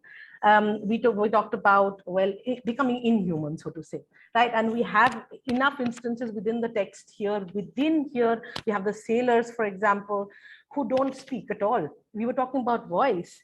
We have Rota Peter just saying hello all of a sudden. But here, on the other hand, we have the sailors there, they don't speak at all. All they do is just basically, tickle him, sit there, drink, or there's a repetition. So it's very interesting, a beautiful depiction of this inhumanness in the human, so to say. I mean, that's a very basic logic that so the inversion is happening here within the text, all this. So I was interested in also knowing how all the three actors, as you said, Shomik, his name was Shomik, right? The first. No, Santosh. Santosh, sorry. Santosh, you said he had this very, very powerful expression, was very bodily expressive. Yeah, he was also very, very articulate in the sense that he was emoting a lot of his feelings. Yeah, a lot of. Right. On the other hand, we had Zamir, who was more distanced. He was talking. He was just. You said he had the stance of a university professor, very objective, and he was at ease within his skin, so to say. I can't understand how you described Shomyo's approach. Like, reporting the line, I said, reporting. Right. Yeah. Right. Could you please maybe just talk a little bit about that? Right. Said, sure. Yeah. So the first part and the second, I would like to connect that in some sense, I think there are no two terms here, but three terms. We tend to sort of collapse them into two terms, that human and inhuman. But perhaps it would be useful to think dialectically by introducing three terms. So human, non-human, and inhuman. And inhuman and non-human are not the same things. Yeah, so, right. Yeah. And I'm not using inhuman in a barbaric sense or in a sense of something cruel or violent, the way we commonsensically use inhuman. No, not at all in that sense. In a very precise sense, that which is not consistent with the immanent plane. That is what one could mean by inhuman. So, which is basically on the side of chance, event, newness, so on and so forth. Whereas both human and non-human exist on immanent plane, which is on the plane of bodies and languages. And today we are more or less comfortable accepting languages in a more sort of a liberal sense that, there are different kinds of science systems which exist for non-humans as well. So we've kind of democratized bodies and languages at a plane which is entirely immanent and consistent with itself. But inhuman actually introduces the inconsistency.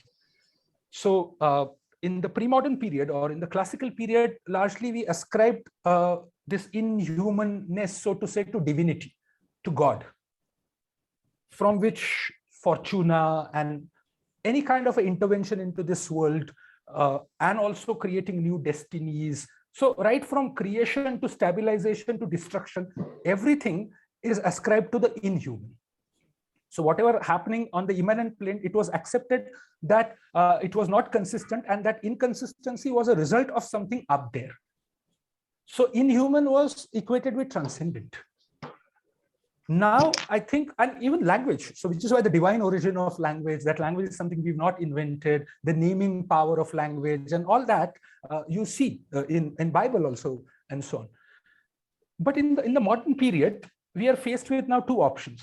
That either we say that let's get done with this whole inhuman because it refers to transcendence, God and other world and so on and so forth. And let's just remain happily at the level of humans and non-humans and establish some kind of a cordiality between the two, a kind of a peaceful coexistence, a new truce with nature, ecology, so on and so forth. All of that is a fairly dominant kind of opinion today in the liberal West, at least. that there is an ecological crisis we are faced with, climate change, so on and so forth. So let's embrace animality within us, that we are also finite creatures, mortal creatures, and so on.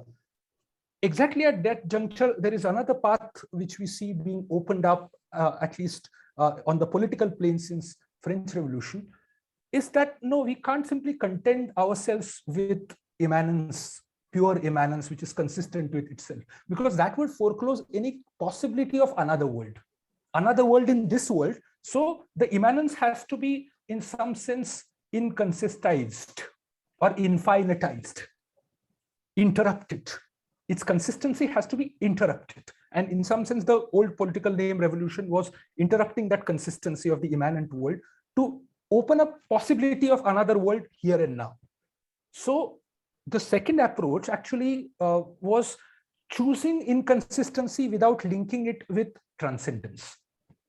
So, but then you need to give new name, new symbolization to what we mean by inhuman, the third term, which kind of mediates actually the relationship between humans and humans, as well as humans and non-humans.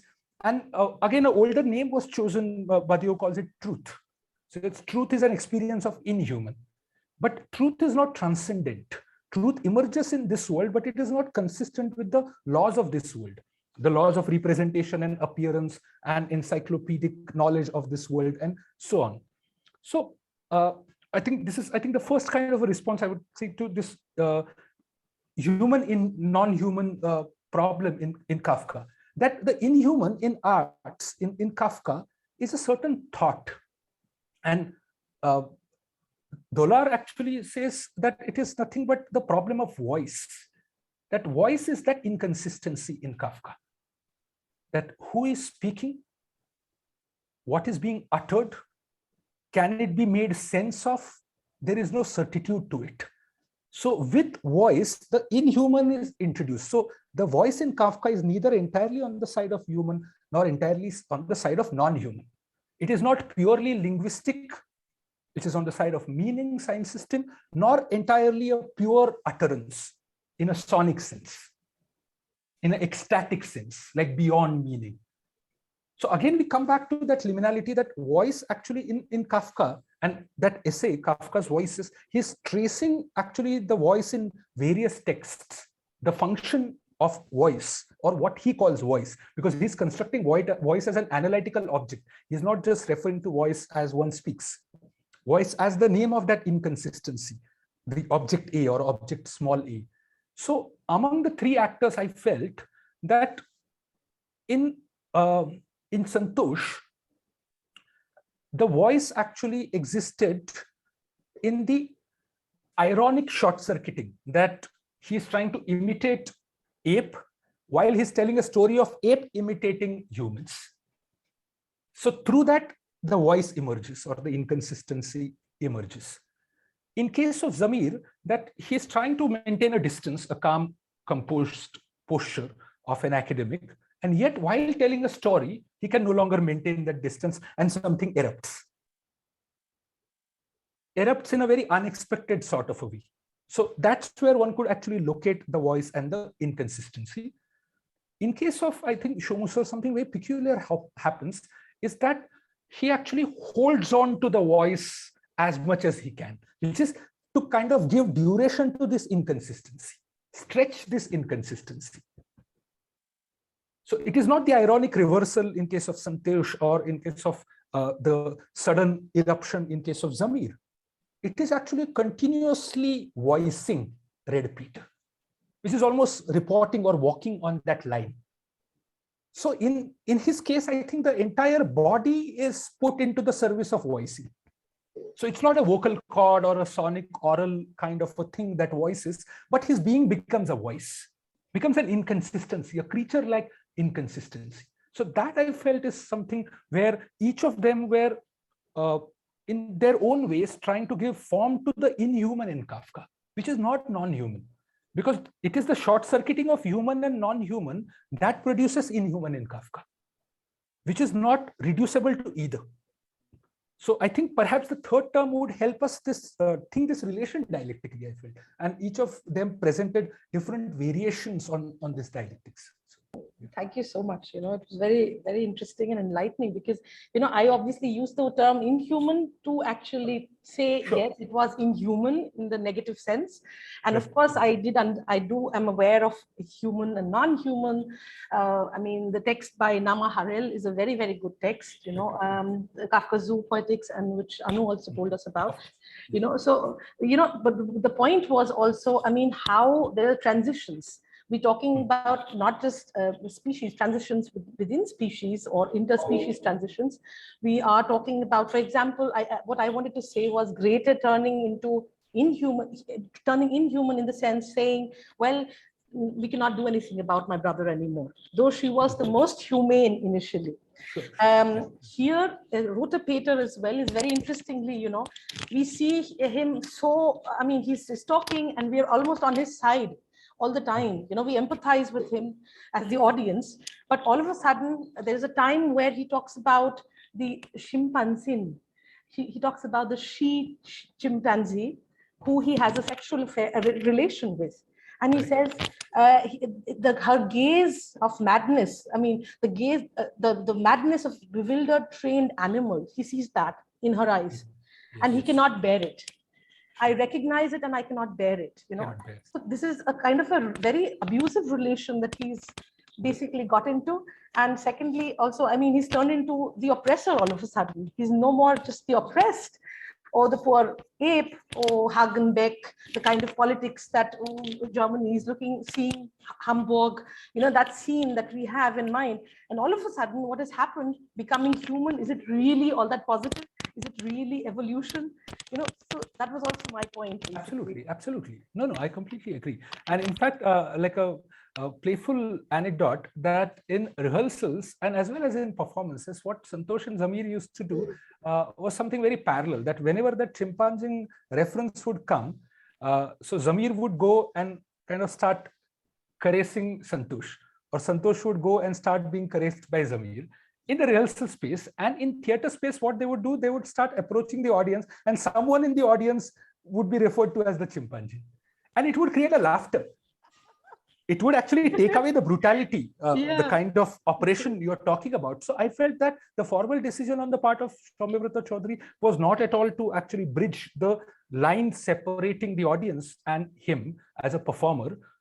But in case of Santosh and Zamir, even the handshake moment that they say that the first thing I learned was handshake. So they would actually go and shake hands with somebody. And of course, like an ape-like actor or a creature shaking hands creates a laughter. So it used to produce a playful kind of effect in both of them. But in case of Soumyavrata Chaudhary, he would not either actually use the handshake as a gesture to enter and interact with the audiences, nor the reference to actually the chimpanzee. So he would kind of involute it, introvert it in a manner to expose the violence. So which is why I think the violence and the violence in the most ironic sense, that somebody who's been subjected to violence becomes violent, was exposed in a most brutal way in Soumyavrata Chaudhary's performance, I felt. Whereas on the other two cases, one kept on feeling continuously that perhaps it is the ape who's being victim, who's kind of subjected to violence.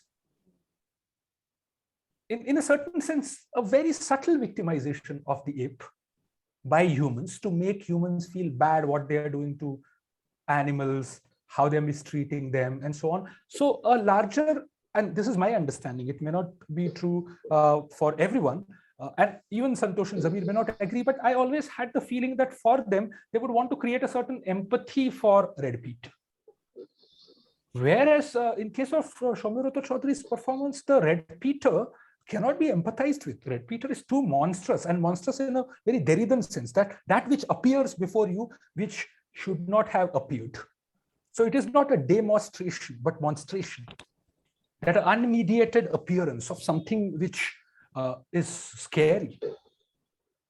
And the brutality and the violence, all of it. And he felt intuitively while reading the text itself that it is going to be like that. That something is going to appear without any kind of a veneer or demonstrative detour or mediation.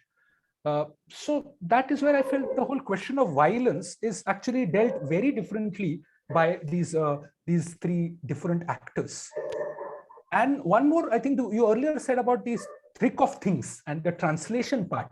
So I remember that the Marathi translation, especially, because I understand both the languages, a little bit English and Marathi, not so much German. German I'm familiar with, but at a very basic level. But the English translation and the one chosen by Soumyabrata Chaudhary, and which was not like one translation, because he's assembled various translations and created his own version out of it. So I like this line from here, this line from here, and I would kind of try out a new line of myself. So it was a very curious assembly of various translations. And plus he was relying on his memory because he's done it long back. And now it is very difficult for him to kind of read things. So he was relying more on what he memorized. And he could not find the text which he had prepared back then as a performance text. So for him, the thick of things was that precise terminology which many translators had not used in English. That for me, the only method was to work through the thick of things. And he would kind of use the gesture, and gesture where he would use the thumb. And normally apes don't use their thumbs. So it is that moment where it's not just the utterance, but it is pushing the thumb, the impossible, so to say. And this, he said, he's added in this round of performance, which he did in 2018. Earlier, he wouldn't do that.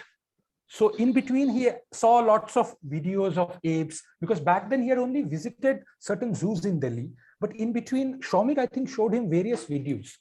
And they worked a lot on the posture, on spine, on thumb, and so on. So the thick of things was not just a translation choice, but became one of the dominant image for him in the text itself. Rather, for me, the most prominent image actually comes out is the thick of the way he pushes the thumb and enunciates, which is even powerful than hello in some sense. The hello is also very brutal, and he uses red light in both the cases, for hello and for the ending. So the moment which is considered as kind of a sudden unexpected release or liberation, he exactly sort of exposes the kind of violence in it. So that being one, but the Marathi translation, by and large, I was not very convinced with. It resembled too much of like the Marathi Bible translations. The early Bible translations, of course, now they must have been translated differently, but the early Bible translations of Marathi sound too artificial, too jaded, and does not really have the kind of intensity, flow, and force and idiomatic precision of literary language. So there I felt that because the language was not doing its work, Santosh had to do a lot of bodily work. Because see, in case of Zamir, the language was doing all the work. Poor we couldn't understand it. So we were lost. I mean, it was lost onto us, so to say. So, but we used subtitles so that one could actually in real time understand what he's doing rather than just presenting synopsis. And then we realized that actually the language is working in an absolutely idiomatic and imagistic way in Kafka. Whereas in Marathi, it became a language of reportage in a very journalistic sense. It lost the irony, the force, the bitterness, resentment, anger, all the various layers one experiences while reading the text. And somehow I felt that Santosh had to rely upon a very, I would say, kind of drained out version of Kafka's text. So it became like a monkey show for him.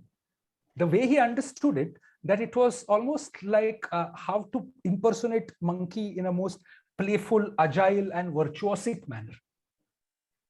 So in the last photograph, if some of you would have seen that, you see him with a long beard and much longer hair sitting almost after 2 years. I asked him that why suddenly, is it because of pandemic, not getting work, not going out and so on? No, he said, people saw my video of Report to Academy and they have given me a work of a prehistoric caveman. I was astonished. I said, what are you saying? He said, yeah, they really like the way I do the monkey thing. So then I realized that what exactly has happened in the Marathi translation. That for him, the only emotion he can generate is a pity and empathy towards Red Peter, that poor Red Peter, he was captured and put in confinement. What choice he had but to sort of do all this and so on, and make kind of humans guilty at the end. So it used to become very somber and melancholic in his case, as well as in Zamir's case, because they used the same music to punctuate various moments. And the last music they would use was so somber and melancholic that people felt like crying, that, oh my God, we've heard a heart-wrenching human interest or a human interest story. Whereas it was not the case at all with Soumyavrata Chaudhuri. So perhaps I think the whole question of translation is very crucial in a linguistic sense to either the theatrical or cinematic forms one gives to this text.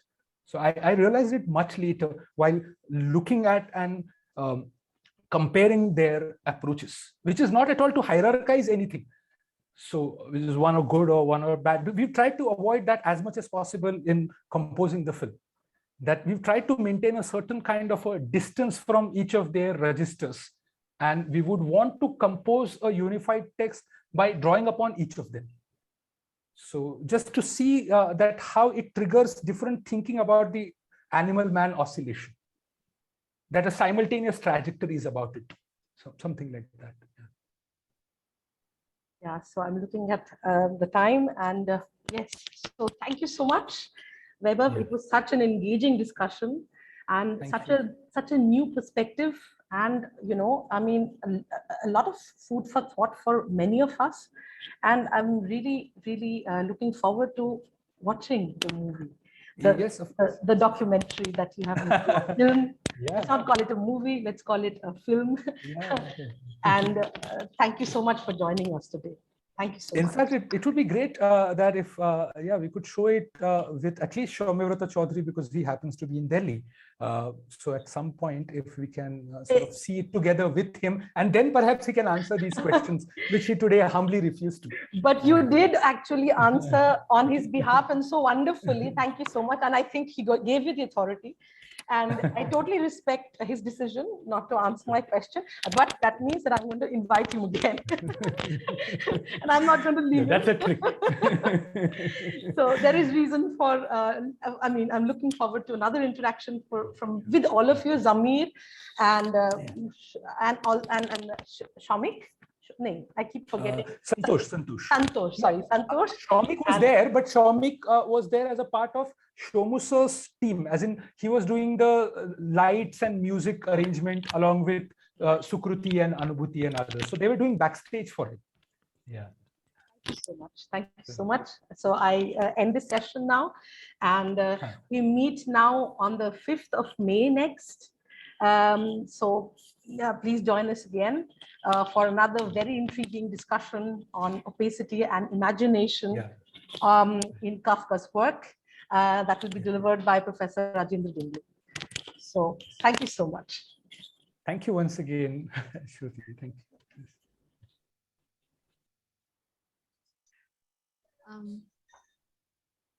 Shruti ma'am and VAIBHAV sir, I just want to thank you so much.